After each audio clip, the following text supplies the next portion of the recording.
My name is Margaret Whitmore, and I never asked to be a plantation mistress. When my husband Charles died of consumption in the spring of 1862, I inherited more than just land and cotton fields. I inherited a legacy of human bondage that sat heavy on my conscience like a stone in my chest. The Whitmore plantation stretched across 300 acres of red Georgia clay, worked by 47 souls who called me Miss Margaret with downcast eyes and trembling voices. The morning I first truly noticed Samuel was humid and thick with the promise of rain. I was standing on the wraparound porch of our white columned house, watching the field hands move through the cotton rows like ghosts in the early dawn mist. He was different from the others, taller with broad shoulders that spoke of strength, but it was the way he carried himself that caught my attention. While the other men kept their heads down, Samuel walked with a quiet dignity that seemed almost defiant. "That one there," said Overseer McKenney, spitting tobacco juice over the porch railing as he followed my gaze. "Samuel, been trouble since the day your husband bought him from the Caldwell place. It's too smart for his own good, if you ask me. Reads and writes better than most white folk I know." The admission sent a chill through me. Teaching slaves to read was illegal in Georgia, punishable by fine and imprisonment. Yet here was Samuel moving through my cotton fields with knowledge that could get us all in terrible trouble. I should have been angry, should have demanded to know who had taught him, should have sold him immediately to protect myself and my property. Instead, I found myself curious about this man who dared to seek knowledge in a world that forbade it. That afternoon, I made an excuse to walk through the quarters where the field hands lived. The small wooden cabins stood in neat rows, each housing entire families in spaces barely large enough for a single person. The smell of wood smoke and cooking greens hung in the air, mixed with the ever-present scent of cotton, dust, and human sweat. Children played in the red dirt between the cabins, their laughter a brief bright spot in the oppressive atmosphere. I found Samuel sitting outside his cabin, whittling a piece of wood with careful, precise movements. Up close, I could see the intelligence in his dark eyes, the way his hands moved with the confidence of someone who understood his craft. When he noticed me approaching, he immediately stood and removed his worn hat. But he didn't lower his eyes the way the others did. "Miss Margaret," he said, his voice deep and careful. "Is there something you need from me?" "I hear you can read," I said, surprising myself with my directness. The words hung in the air between us like a challenge. For a moment, something flickered. Across his face, fear, perhaps, or resignation. Then he straightened his shoulders and met my gaze directly. "Yes, ma'am, I can read." "Who taught you?" "My mother, before she died. She learned from the preacher's wife up in Virginia. Before Master Caldwell bought me and brought me south." His voice was steady, but I could hear the underlying tension. "I know it ain't legal, Miss Margaret. If you want to punish me for it, I understand." Standing there in the dusty space between slave cabins, looking into the face of a man who expected punishment for the crime of literacy, I felt something shift inside me. The weight of my inheritance suddenly felt different, not just the burden of owning other human beings, but the responsibility of what I chose to do with that power. "What do you read?" I asked instead of answering his expectation of punishment. The surprise in his eyes was genuine. "Whatever I can find, ma'am. The Bible, mostly. Sometimes old newspapers when I can get them. I carved these letters here." He held up the piece of wood he'd been working on, and I could see words carefully etched into its surface. "All men are created equal." The words from the Declaration of Independence, carved by the hands of a man who lived in bondage, hit me like a physical blow. I stared at the wooden piece, feeling the foundation of everything I'd been taught about the natural order of things beginning to crack. "That's dangerous talk, Samuel," I said quietly. "Yes, ma'am, I know it is." He looked at me with those intelligent eyes that seemed to see straight through to my soul. "But knowing how to read don't make the words any less." True. Thunder rumbled in the distance, and the first fat drops of rain began to fall. I should have walked away then, Should have returned to my big house with its fine furnishings and my comfortable certainties. Instead, I found myself asking, what else have you read? Some Shakespeare, when I could get my hands on it. Poetry. There was a book of Mr. Emerson's essays that the preacher's wife showed me once. His voice grew stronger as he spoke, the careful servility falling away to reveal the educated man beneath. I know you probably think it's wrong for someone like me to read such things. But I can't help but wonder why God would give me a mind that hungers for knowledge if He didn't intend for me to use it. The rain was coming down harder now, and I knew I should seek shelter. But I was transfixed by this conversation, by the glimpse into a mind that had been hidden from me by the terrible assumptions of my world. You should get inside, I said finally.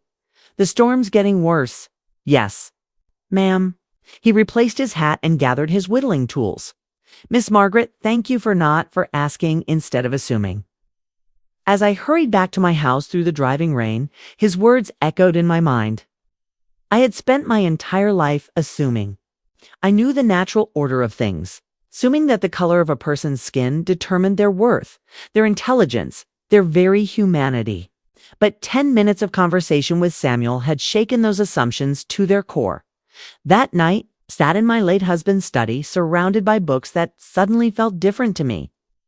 Charles had been a kind man, but he had never questioned the system that made our wealth possible. He had treated our slaves with what he considered benevolence, but he had never once considered that they might be equals, deserving of freedom and dignity. Outside. The storm raged against the windows, and I found myself thinking about a man in a slave cabin who carved revolutionary words into wood and quoted Ralph Waldo Emerson. For the first time since Charles's death, I wasn't thinking about the burden of running a plantation. I was thinking about the possibility of change and the terrifying, exhilarating realization that change might begin with me. The next morning dawned clear and bright, the storm having washed the air clean. As I watched Samuel and the other field hands head out to assess storm damage to the cotton, I made a decision that would alter the course of both our lives forever. I was going to get to know the man behind the careful mask of servility. Regardless of what society said was proper or safe, I had no idea that this decision would lead to love, scandal, and a choice between everything I had been taught was right and everything my heart would come to know was true. 3 weeks passed before I worked up the courage to speak with Samuel again. I told myself I was simply being a responsible plantation owner, checking on the welfare of my property. But the truth was more complicated. I was drawn to him in a way that both thrilled and terrified me. Every evening I found excuses to walk past his cabin, hoping to catch another glimpse of the intelligence I'd seen that stormy afternoon. The opportunity came when I discovered him in the plantation's small library one evening. Charles had allowed a few of the house servants to dust the books, but finding Samuel actually reading in the growing dusk light was something entirely different. He was seated in Charles's old leather chair, completely absorbed in a volume of poetry, his lips moving silently as he read. "That's Wordsworth," I said from the doorway, and he startled so violently that the book nearly fell from his hands. "Miss Margaret, I'm sorry, I didn't mean." He began to rise, clearly expecting punishment for the transgression of using furniture meant for white folks. "Sit," I said firmly. "Please, which poem were you reading?" He looked at me uncertainly, as if this might be some kind of trap. When I moved into the room and settled into the chair across from him, he finally answered. "Lines composed a few miles above Tintern Abbey. I'm not sure I understand all of it, but the way he writes about nature, about memory, ... double quotes." He trailed off, shaking his head. "I probably shouldn't be reading such things." "Why not?" I asked, genuinely curious. "If you can understand Wordsworth, why shouldn't you read him?" For the first time since I'd known him, Samuel smiled, not the careful, deferential expression he showed during daylight hours, but a real smile that transformed his entire face. "Because I'm supposed to be content with knowing only what I need to pick cotton and tend livestock. Because asking questions about beauty and meaning is dangerous for someone like me. The honesty in his voice cut through me like a blade. What questions do you ask yourself? He was quiet for so long, I thought he wouldn't answer. Outside, crickets chirped in the warm evening air, and somewhere in the distance, I could hear the low voices of families settling in for the night. Finally, he spoke. I wonder why some people are born free and others aren't. I wonder if the color of my skin really makes me less human, or if that's just something people tell themselves too. Feel better about owning other people. He looked directly at me then, his eyes full of a pain that was old and deep. I wonder what it would be like to wake up in the morning and choose what I wanted to do with my day. The simple honesty of his words hit me harder than any accusation. Here was a man speaking about the most basic human dignity, the right to choose, as if it were an impossible dream. I realized that in all my 28 years, I had never truly considered what it meant to live without that fundamental freedom. I've been thinking about what you said, I admitted, about God giving you a mind that hungers for knowledge. I think you might be right. That's a dangerous thought for a plantation mistress to have, he said quietly. Yes, I agreed. It is. From that evening forward, we began meeting in the library after the day's work was done. I told myself it was educational, I was learning about the perspective of someone whose experiences were completely different from my own. But as the days turned into weeks, I had to admit that my feelings were growing more complex. Samuel was unlike any man I had ever known. He was thoughtful, well-read, and possessed of a quiet strength that had nothing to do with physical power. When he spoke about books, his whole demeanor changed. The careful mask he wore during the day fell away, revealing a man of deep intelligence and surprising gentleness. Have you read any Emerson? He asked one evening, as we discussed transcendentalism. Some, I admitted. Charles thought his ideas were too radical, too dangerous to social order. What do you think? Samuel asked, and I realized it had been a long time since anyone had asked for my opinion on anything more substantive than meal planning or household management. I think, I said carefully, that the idea of self-reliance is appealing. The notion that we should trust our own moral compass rather than simply accepting what we've been taught. I paused, aware of the implications of what I was saying. But it's frightening too. What if our moral compass leads us somewhere society says we shouldn't go? Samuel set down the book he'd been holding and looked at me with an expression I couldn't quite read. Miss Margaret, can I ask you something? Course. Why do you come here? Why do you talk with me like this? Aren't you afraid of what people would say if they knew? The question hung in the air between us, and I realized I'd been avoiding asking myself the same thing. Why did I come? Why did these evening conversations matter so much to me? Why did I find myself thinking about Samuel's insights long into the night? At first, I told myself I was just curious. I said slowly, you were ... different from what I'd been taught to expect. Now, I struggled to find words for feelings I barely understood myself. I think I come because talking with you makes me feel more like myself than I have in years. When Charles was alive, I was expected to be a perfect Southern lady, quiet, obedient, ornamental.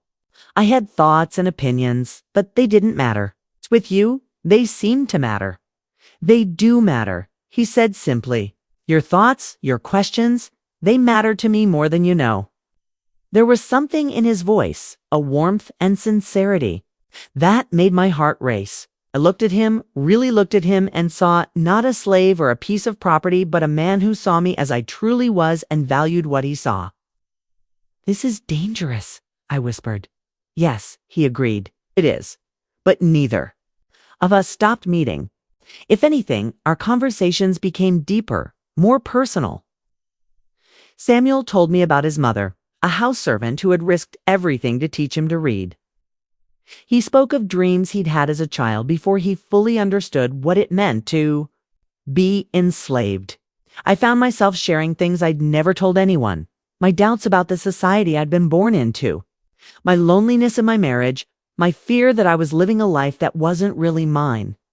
One evening in early September, we discussed a passage from Thoreau about civil disobedience. Samuel asked me a question that changed everything. If you could change things, would you? If you had the power to free every enslaved person in Georgia, would you do it? I started to give the easy answer, the one that would preserve my comfort and safety. But looking into his eyes, I found I couldn't. Lie? Yes, I said quietly. I think I would. Even if it meant losing everything you have. Even if it meant being cast out by everyone you know.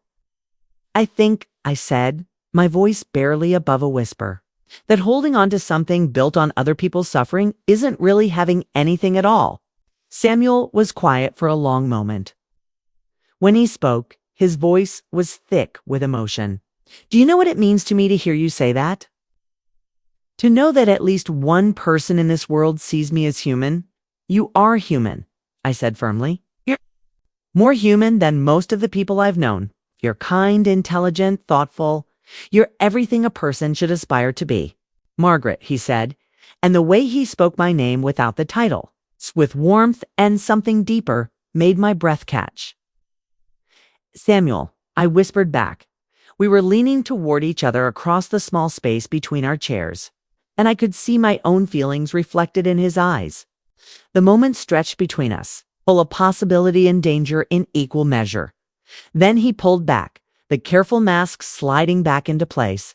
I should go. It's getting late, and if someone finds us like this, ... He didn't need to finish.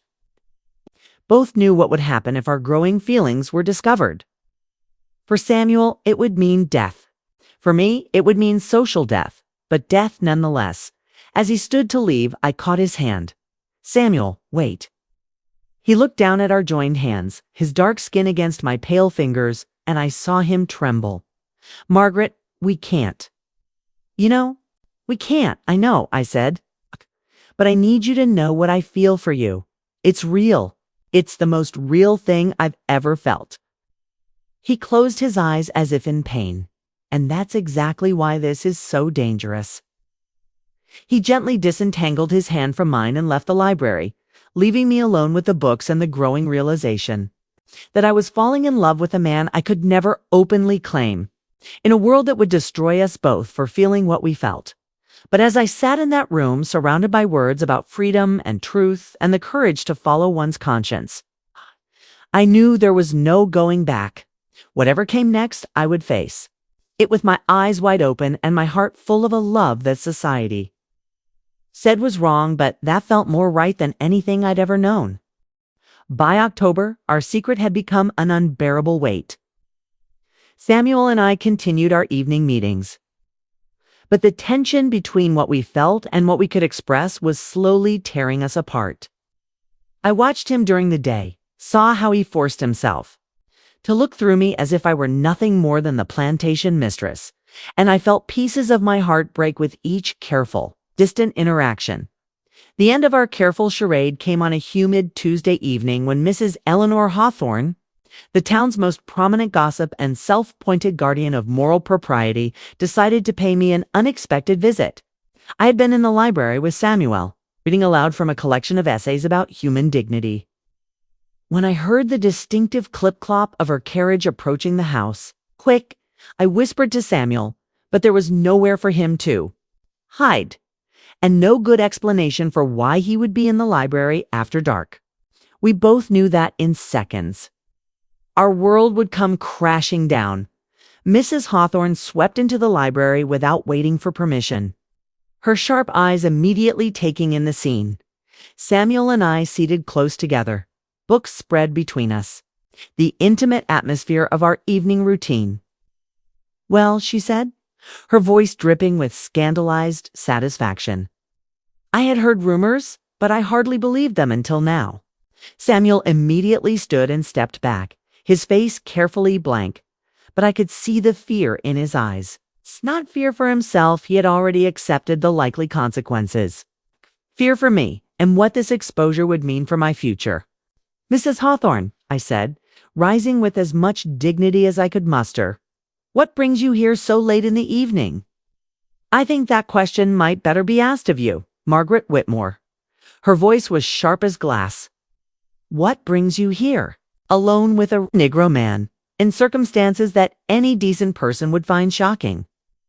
The word she used to describe Samuel was spoken with such venom that I felt anger rise in my chest like fire. Samuel is a human being, I said quietly, and he has more intelligence and decency than most of the people in this county. Mrs. Hawthorne's eyes widened as if I had struck her. My dear girl, you're clearly not well. The strain of managing this plantation alone has obviously affected your mind.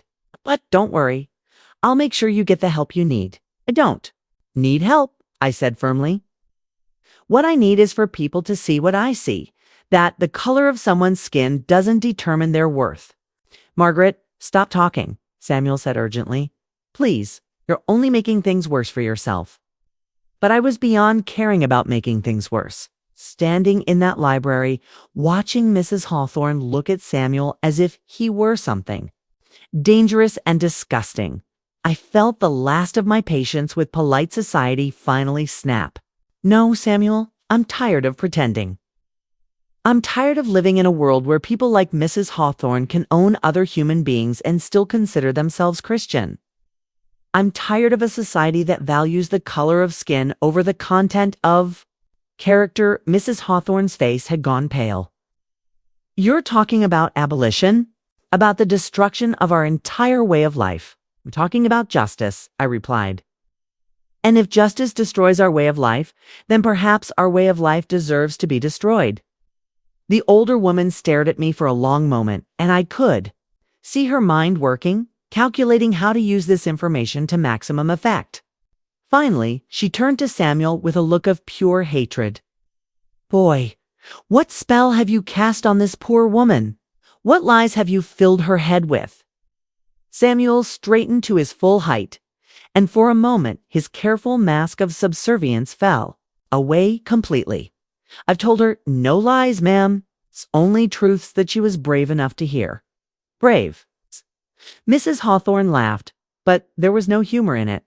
There's nothing brave about consorting with your inferiors. It's madness, pure and simple. It's not my inferior, I said, stepping closer to Samuel despite the danger. In intelligence, in character, in basic human decency, he's superior to most white men I know. The words hung in the air like a thunderclap. Mrs. Hawthorne's mouth opened and closed several times before she found her voice. This is worse than I thought.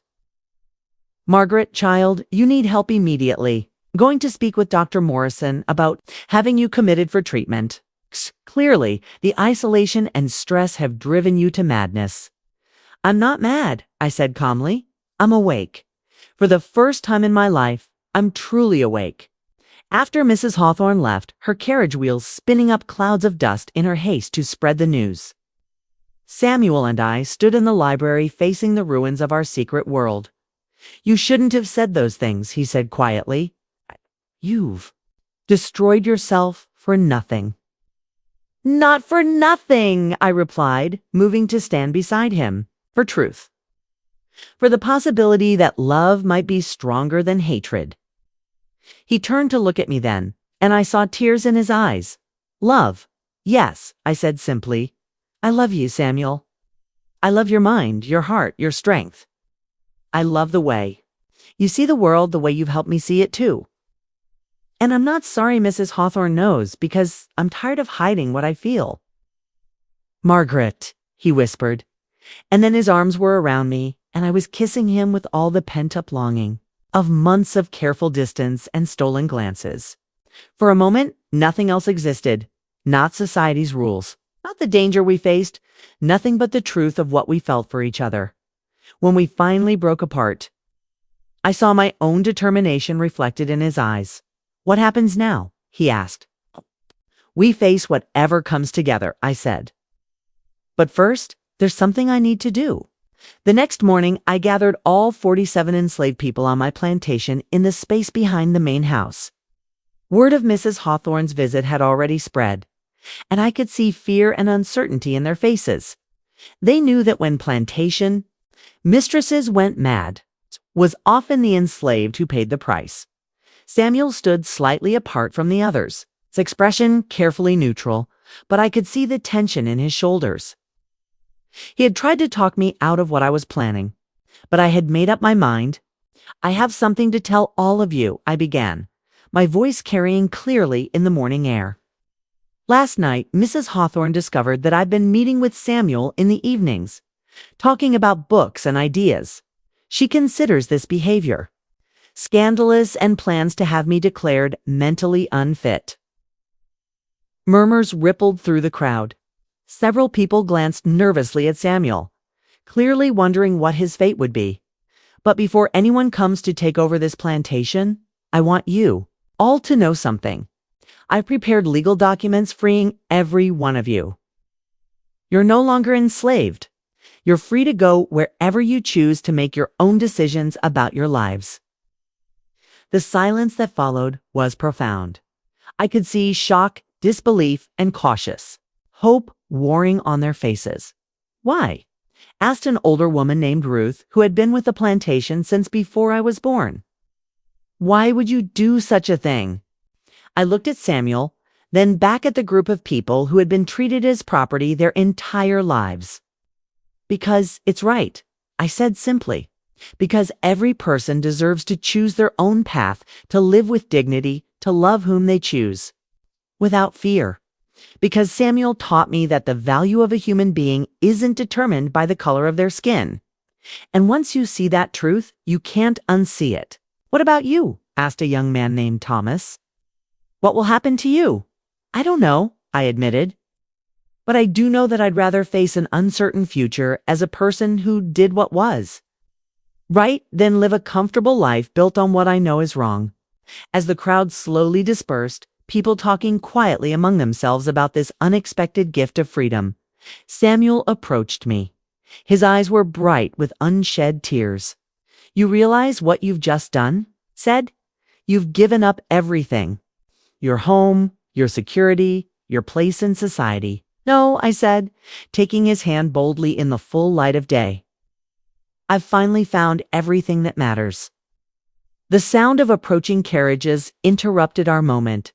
Through the trees, I could see Dr. Morrison's black medical carriage, followed by several other vehicles carrying what I assumed were local officials come to declare me unfit and take control of my property. "Let them come," I said, squeezing Samuel's hand. "We've already won the only victory that matters." As the carriages drew closer, I felt a strange sense of peace settle over me. For the first time in my life, I was living according to my own conscience rather than society's expectations. Whatever came next, I would face it knowing that I had chosen love over fear, justice over comfort, and truth over convenient lies. The real test, however, was still to come. The men who came to declare me insane and seize my property underestimated the power of legal documents prepared in advance. While they argued and postured in my parlor, 47 newly freed people were already making their own choices about their futures. Some left immediately, heading north toward rumors of jobs and true freedom. Others, including Samuel, chose to remain in the area, determined to build new lives as free people in the only home they had ever known. Dr. Morrison, a thin man with cold eyes and an unshakable belief in his own authority, spent 3 hours trying to prove my mental incompetence. He asked leading questions about my relationship with Samuel, clearly expecting me to break down or recant my actions. Instead, I answered with calm precision, explaining my reasoning and demonstrating that my mind was as sharp as ever. "Mrs. Whitmore," he said finally, his frustration evident, "surely you can see that your actions have been ... irregular, freeing valuable property on a whim, forming inappropriate attachments. These are not the actions of a rational woman." "Define irregular, Dr. Morrison," I replied evenly. "Is it irregular to act according to Christian principles of human dignity? Is it irregular to choose love over societal prejudice? Or is it simply irregular for a woman to make such choices independently?" His face reddened. "It is irregular for anyone to upset the natural order of society. The Negro race is naturally inferior, destined for servitude. To ignore this truth is to invite chaos. The only chaos I see, Doctor, is the chaos of a society built on the foundation of human bondage. Samuel is more intelligent, more well-read, and more morally upright than most white men in my acquaintance. If that challenges your notion of natural order, perhaps your notion needs revision. By evening, Dr. Morrison was forced to admit that, while my actions were unconventional, I showed no signs of mental illness or incapacity. The legal documents freeing my enslaved people were valid, and there was nothing anyone could do to reverse them. But if I had won the legal battle, the social consequences were only beginning. Within days, I was completely ostracized. Former friends crossed the street to avoid speaking to me. Merchants refused my business. The pastor of my church publicly denounced me from the pulpit as an example of how Satan could corrupt even seemingly decent Christian women. Samuel, meanwhile, had used his freedom to rent a small plot of land from a farmer north of town. A Union sympathizer who cared more about Samuel's reputation for hard work than the color of his skin. He was building a life as a free man, farming vegetables and learning the complex realities of economic independence. We continued to meet, but now in secret for different reasons. Before, we had hidden our relationship to protect ourselves from scandal. Now we hid it to protect Samuel from violence. There had already been threats, whispered warnings that uppity Negroes who forgot their place could find themselves at the end of a rope.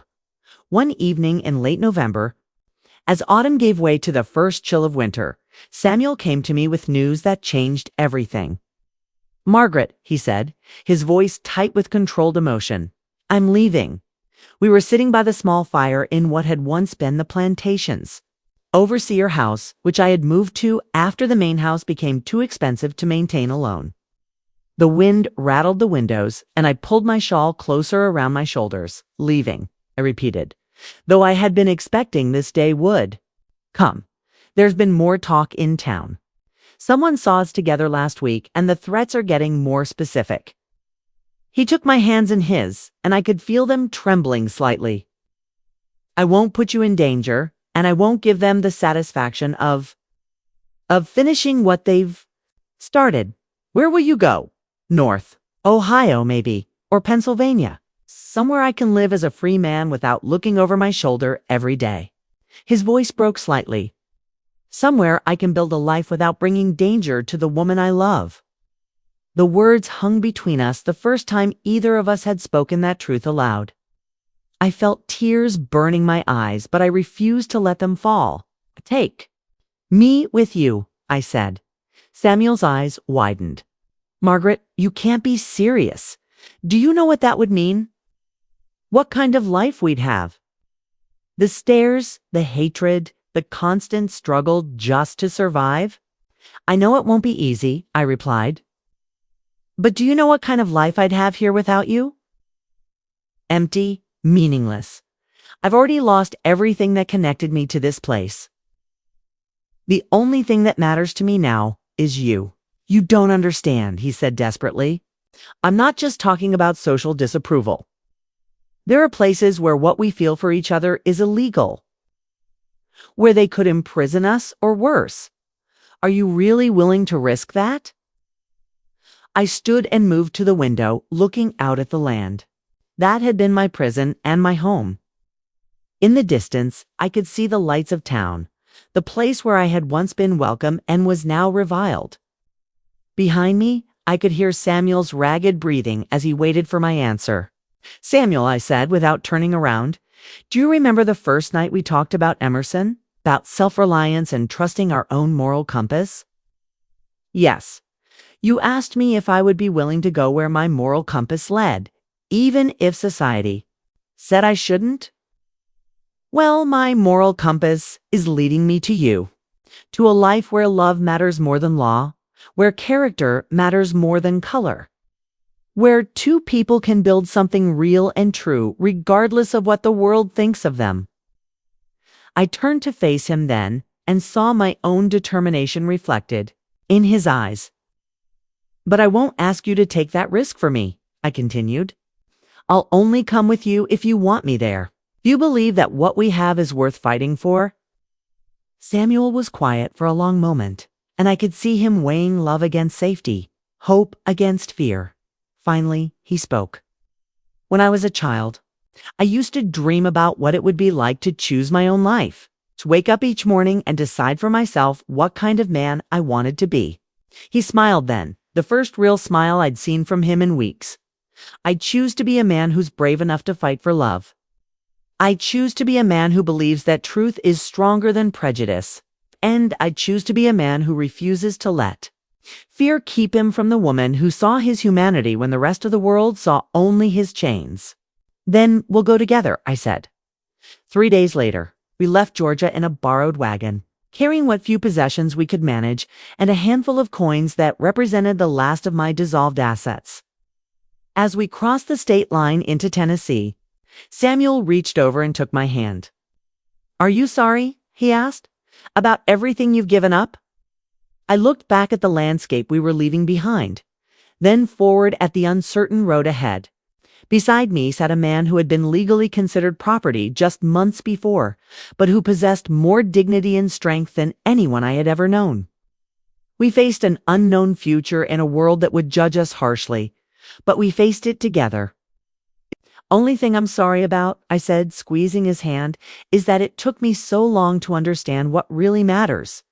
2 years later, we were married in a small ceremony in Ohio, witnessed by fellow abolitionists who had become our chosen family. Samuel's farm was thriving, and I had found work teaching reading to newly freed slaves using the skills that had once been forbidden to pass along the gift of literacy. We faced hardships, certainly. There were places we couldn't go, people who refused to serve us. Moments when the weight of society's disapproval felt crushing. But we also found unexpected allies, communities of people who judged us by our character rather than our unconventional love, friends who saw our relationship not as a scandal but as proof that love could transcend even the most entrenched prejudices. On quiet evenings, as Samuel and I sat reading together by our own fireside, I sometimes thought about the woman I had been in Georgia, trapped by conventions, limited by expectations, afraid to question the world she had inherited. That woman seemed like a stranger to me now. I had traded a life of comfort built on others' suffering for a life of struggle, built on love and principle. It was the best trade I ever made.